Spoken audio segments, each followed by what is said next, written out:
Kompas Petang kami lanjutkan bersama saya Cindy Permadi. Saudara, polemik pagar laut di Tangerang, Banten mendapat perhatian Presiden Prabowo Subianto. Menteri Kelautan dan Perikanan Sakti Wahyu Trenggono dipanggil ke Istana Negara. Presiden Prabowo Subianto meminta proses hukum dan penyelidikan tuntas soal pemasang pagar laut di Tangerang dan Bekasi. Soal polemik pagar laut yang mendapat penolakan nelayan, direspons Presiden Prabowo. Sakti Wahyu Trenggono menjelaskan soal pagar laut di Bekasi dan Tangerang yang tak berizin. Menteri KP bilang Presiden Prabowo meminta polemik pagar laut diusut tuntas.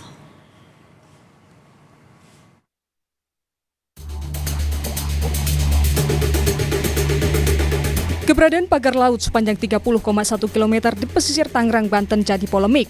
Usai mengkritik pembongkaran pagar laut oleh TNI Angkatan Laut, Menteri Kelautan dan Perikanan Sakti Wahyu Trenggono bertemu dengan Kepala Staf Angkatan Laut KSAL Laksamana Muhammad Ali sepakat mengenai pembongkaran pagar laut di Tangerang besok siang. Kita berkoordinasi dengan Kepala Staf Angkatan Laut beserta jajaran, saya dan Pak Wamen, dalam rangka untuk evaluasi bagaimana cara yang baik, yang aman, yang cepat dan praktis untuk bisa membantu kesulitan masyarakat nelayan. Karena itu instruksi dari Bapak Presiden kan, TNI harus bisa membantu kesulitan masyarakat. Polemik pagar laut meluas usai Menteri Agraria dan Tata Ruang Kepala Badan Pertanahan Nasional Nusron Wahid membenarkan soal adanya sertifikat baik hak guna bangunan maupun sertifikat hak milik di sekitar area pagar laut.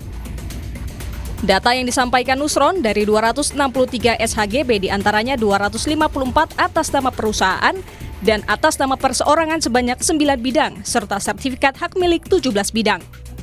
Kami membenarkan ada sertifikat yang berseliweran di kawasan pagar laut sebagaimana yang muncul di banyak sosmed tersebut.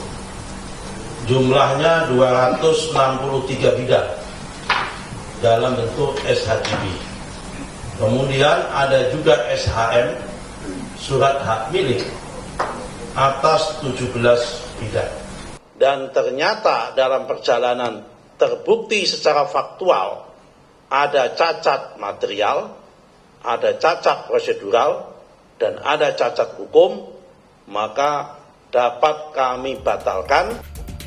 Menanggapi temuan sertifikat di area pagar laut, Menteri Kelautan dan Perikanan Wahyu Sakti Trenggono membantah memberikan izin. sekarang ini itu tidak berlaku. Kenapa? Karena pasti yang namanya kegiatan di ruang laut ya tidak boleh, harus ada izin. Di pesisir sampai ke laut tidak boleh. Konferensi persnya Pak Menteri ATR BPN kan sudah menjelaskan kok ada sertifikat di bawah air itu, dan itu tidak boleh. Nah, kalau dari situ kita sudah bisa identifikasi, artinya apakah dari mereka-mereka. Tapi kan kita tidak boleh menuduh juga. Namun berdasarkan aturan, yakni PP nomor 18 tahun 2021 tentang hak pengelolaan atas tanah, satuan rumah susun dan pendaftaran tanah pasal 64 dapat dibatalkan jika terjadi kecacatan prosedural. Dan di pasal 65, pemberian hak pengelolaan atau hak atas tanah harus memperhatikan hak publik. Namun nelayan di sekitar telah menolak keberadaan pagar laut karena pagar laut dinilai membuat mereka sulit menangkap ikan. Tim Liputan, Kompas TV.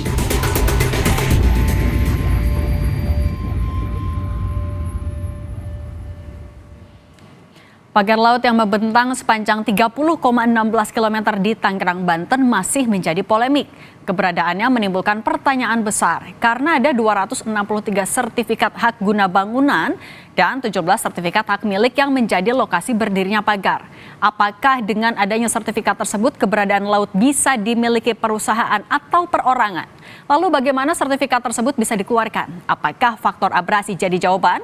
Kita bahas bersama Prof. Rohmin Dahuri, anggota Komisi 4 DPR RI fraksi PDIP, dan Elisa Sutanujaya, pengamat tata kota. Selamat petang semuanya. Selamat petang, Cindy dan semua pemirsa Kompas TV. Oke, saya mau ke Mbak Elisa dulu. Mbak Elisa mungkin bisa dibantu jelaskan kepada publik sebenarnya apa dampaknya apabila laut memiliki sertifikat HGB dan juga ada yang SHM. Padahal kan juga KKP sudah bilang sebenarnya itu tidak boleh. Apa dampaknya? Ya, dampaknya banyak ya.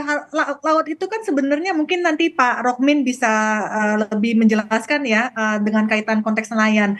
Jika laut itu di-coupling sebagai milik perusahaan atau seseorang, nelayan yang tadinya bebas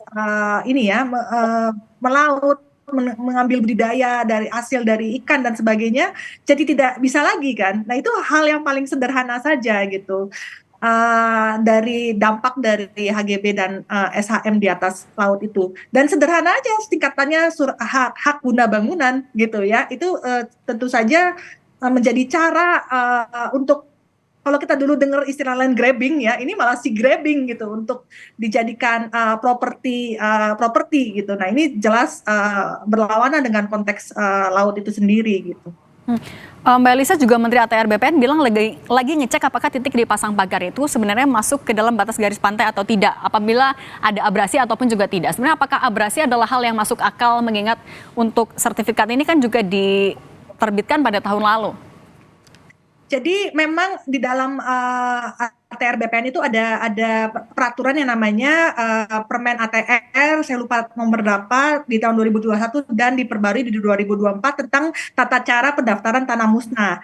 Nah, itu gunanya adalah supaya tanah-tanah masyarakat yang kena abrasi, kena dampak perubahan iklim, itu bisa direklamasi dan diberikan haknya kepada masyarakat itu. Nah, bayangan saya kan dengarnya kalau model seperti itu bisa digunakan untuk masyarakat Semarang Demak yang memang kehilangan tanahnya ya akibat abrasi maupun land subsidence.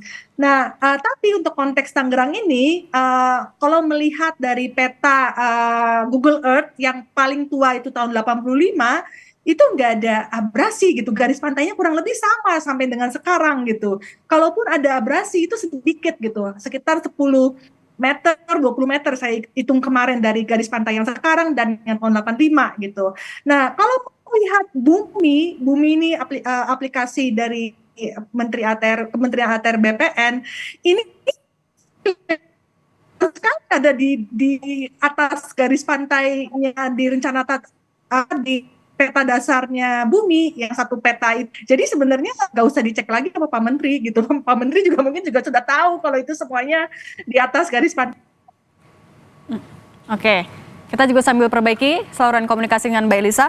Prof. Rohmin, kalau Anda yang Anda tahu sebagai anggota DPR, sebenarnya duduk perkaranya bagaimana dan bagaimana DPR menyikapi polemik ini? Anda kan juga sebagai background-nya ada mantan Menteri Kelautan dan Perikanan. Apa yang Anda cermati dari polemik ini? Ya, ada dua hal ya. Pertama, bahwa laut itu secara natural atau secara alamiah merupakan common sumber daya milik bersama gitu ya. Makanya saya ingat dulu Undang-Undang Nomor 27 Tahun 2007 tentang pengelolaan punya pesisir dan laut, awalnya tuh ada tuh pemberian hak pemanfaatan laut itu. Tetapi alhamdulillah dengan koreksi teman-teman di LSM, sejumlah pakar gitu, lalu diperbaiki itu dalam Undang-Undang Nomor 1 Tahun 2014 tentang pengelolaan pesisir dan laut, bahwa tidak boleh lagi ada pemberian hak pemanfaatan laut ya. Hanya boleh hak izin pemanfaatan ruang laut yang sesuai dengan kesesuaiannya gitu. Nah, artinya bisa dipastikan ada pelanggaran di sini ya, Prof?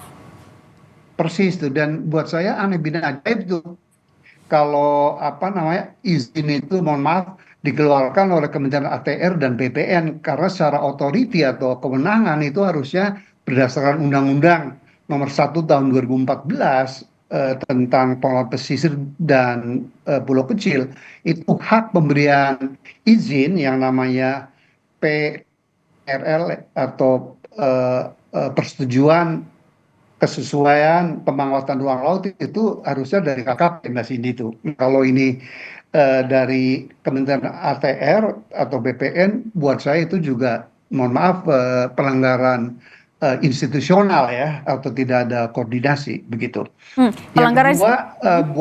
Yang kedua, masalah pagar laut ini, Mbak Cindy dan seluruh pemirsa Kompas TV membuka Pandora betapa amburadulnya dan karut-marutnya tata kelola pemerintahan dan pembangunan kita ya. Betapa tidak tadi antar apa namanya lembaga atau kementerian awalnya cuci tangan, nggak ada yang mengaku ya ada pemberian izin segala macam. Yang kedua, kan aneh bina ajaib kalau pembangunan 30,16 kilometer pagar laut yang begitu masif gitu ya. Kok baru diketahui Desember ini gitu ya. Akhir Desember bahkan Januari, kan aneh bin ajaib, padahal 6 instansi Mbak Cindy ya yang bertanggung jawab patroli laut tuh seperti di Jen Pengawasan Sumber Pesisir Kelautan KKP punya kapal patroli itu. Kemudian Polisi Air juga punya kapal patroli. Kemudian Kementerian Perhubungan KPLP juga punya kapal patroli. Bea Cukai punya kapal patroli. Kemudian Bakamla juga punya gitu ya. Satu lagi kalau nggak salah itu Kementerian Kehutanan juga ada itu. Jadi Artinya yang harus bertanggung kalau jawab atau yang lalai di sini pihak yang mana yang harus bertanggung jawab, Prof? iya kalau dari instansi yang saya sebutkan keenamnya lalai gitu ya. Bagaimana pembangunan di depan mata kita, Tangerang tidak jauh dari Jakarta. Kenapa saya katakan kita? Karena bagaimanapun Jakarta masih ibu kota, udah dirubah ya, tapi presiden masih berkantor di Jakarta lah, kan pusat kekuasaan gitu ya, pusat administrasi pemerintahan. Yang berikutnya adalah bahwa lalu lalang mungkin jutaan batang bambu itu ya ke wilayah itu kan hampir mustahil kalau tidak diketahui oleh Kapolres, Kapolsek dan seterusnya. Jadi itulah, dan ternyata fenomena semacam ini pembangunan di Bekasi segala macam juga itu dibangun secara ilegal gitu ya. Jadi harusnya pemerintahan Pak Prabowo ini lebih tegas daripada pemerintahan sebelumnya. Jangan ada lagi kong kali kong atau mengentertain yang namanya oligarki yang kotor itu. Kalau enggak Indonesia akan stuck di dalam kemiskinan atau middle income trap semacam ini, Mbak Cindy. Oke, ke Mbak Elisa. Mbak Elisa, kata KKP ini ilegal tapi ada SHGB-nya. Sebenarnya kalau menurut Anda, payung hukum yang bisa dijadikan celah untuk menerbitkan SHGB ini di mana dan siapa yang paling harus bertanggung jawab? Kalau saya baca beberapa liputan investigatif, saya mencurigai yang Permen ATR soal tanah musnah itu. Di mana memang tanah yang kosong itu bisa laut itu bisa diklaim dengan dengan alasan ya abrasi dan segala macam gitu. Makanya kan dan makanya itu bentuknya kayak pagar-pagar gitu, kesannya kayak patok dan akhirnya kayak tambak, karena tambak kelap kali muncul akibat dari abrasi gitu. Nah, itu satu preseden. Kenapa mereka mengarahkan ke arah situ? Karena kalau membacanya itu dalam tempo waktu 6 bulan hingga 1 tahun itu bisa keluar HGB-nya. Sementara kalau misalnya mengikuti reklamasi, peraturan reklamasi harus ada izin reklamasi, panduan rancang kota segala macam. Kalau kasusnya Pulau D yang di Jakarta itu 9 tahun mereka barusan keluar HGB. Nah, tentu saja buat developer atau siapapun 9 tahun ongkos ekonominya berapa dibandingkan dengan yang cepat yang tadi yang tanah musnah itu. Saya mencurigai mereka memanfaatkan yang tanah musnah itu, karena itu misalnya di liputan investigatif lain kan ada tanah-tanah girik kan yang dikumpulkan dan diklaim gitu bahwa yang dilaporkan kepada KKP menanyakan soal garis pantai yang lama dan segala macam. Nah, ini menurut saya itu indikasi penggunaan Permen ATR soal pendaftaran tanah musnah tersebut gitu. Oke. Kalau dari Prof. Rohmi sendiri, apa sikap dari DPR? Apa yang didorong kepada, kan tadi sempat menyebutkan ada 6 pihak yang lalai, kementerian dan juga lembaga yang ada nilai lalai dan harus bertanggung jawab. Bagaimana sikap DPR mendorong untuk penyelesaiannya seperti apa? Alhamdulillah kebetulan di DPR Komisi 4 lah yang bertanggung jawab. Jadi kami 47 anggota di Komisi 4 solid ya untuk mengusut tuntas gitu ya siapa dalang dan pembangun pagar laut ini gitu ya.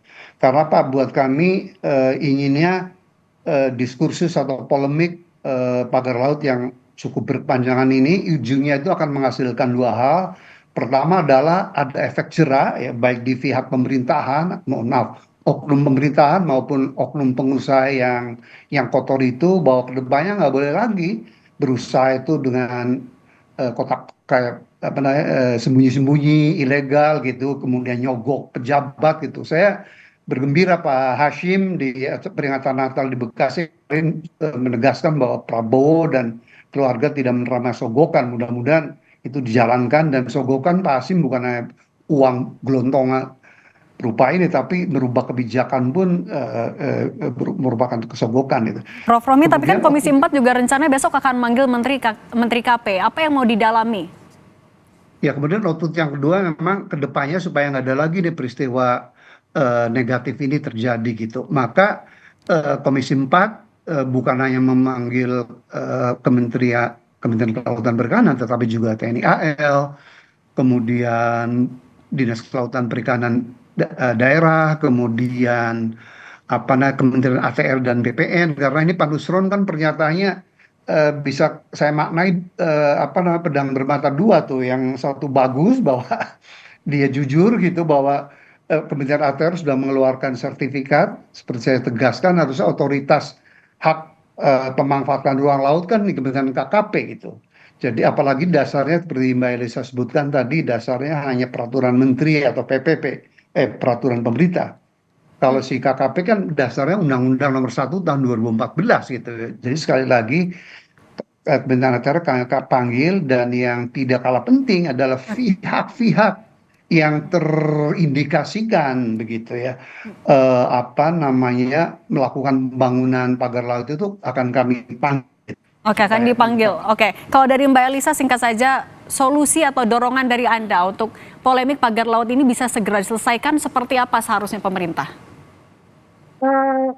Menteri ATR BPN punya semua datanya gitu. Itu aja yang harus diproses sampai selesai, siapa yang mendapatkan keuntungan dari HGB. Lalu Menteri KKP saya mengharapkan menjawab siapa sebenarnya yang membangun, walaupun kita udah duga-duga ya, tapi kita harus menunjuk siapa orang itu gitu, dan siapa pihaknya itu, dan untuk menjawab itu ada di pemerintah dan atau kepolisian atau Kementerian KKP sendiri gitu. Oke, baik Mbak Elisa Sutanujaya, pengamat perkotaan, dan Prof Rohmin Dahuri, anggota Komisi 4 DPR RI fraksi PDIP. Terima kasih sudah berbagi di Kompas Petang. Sehat selalu semuanya.